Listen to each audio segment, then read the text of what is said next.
If you live, work, or drive anywhere in the southwest part of the valley, then you know there's a growth boom going on there, especially when you drive on the 215. Well, today, anchor Abel Garcia took a drive to the area to speak with residents and business owners about how this latest transformation in the southwest is impacting their way of life for the better. Growth and expansion continues right here in the southwest part of the valley. Recently, many new businesses have opened their doors and housing developments are under construction. I spoke to one realtor who says just in the last year, the housing value has gone up by more than 8% right here in this area. I'm absolutely shocked. I can't believe how many new buildings and how much development's going on right now. Southwest Las Vegas continues to see a surge in development, attracting businesses and residents like Gregory Varneau. It actually gives me a sense of abundance and feeling of possibility, knowing that we're headed somewhere expansive in the future. Varneau says places like the Durango Resort and Casino and the Uncommons is what motivated him to move to the area.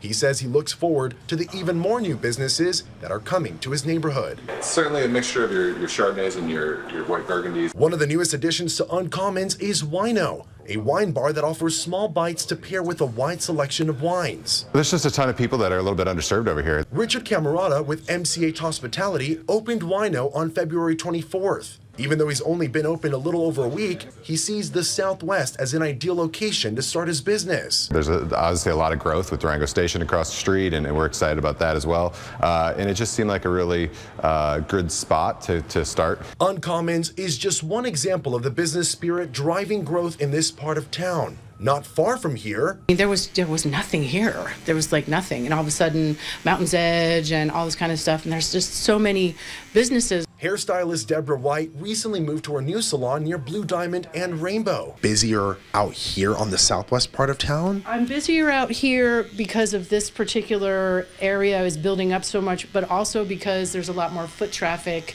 in this shopping center. But there's also good news for those of you who live in the area. I caught up with realtor Deidre Wilson. She tells me the influx of businesses and residents is fueling demand in the housing market. And with all this growth, she says housing values have gone up. We're seeing a very strong 5 to 8% depending on property condition and the neighborhood, the hyperlocal neighborhood that you're in. From new businesses to expanding housing options, Gregory says the growth in this area is not only reshaping its skyline, but also enhancing the lives of those who call it home. I feel like Las Vegas really is a leader in the world as far as new cutting edge developments and the mission that it's moving towards. Wilson says that if you're looking to buy in the southwest part of the valley, now is the time. She says that in the future, we can expect to see prices to go up a lot more in this area. Reporting from the southwest part of town, I'm Abel Garcia.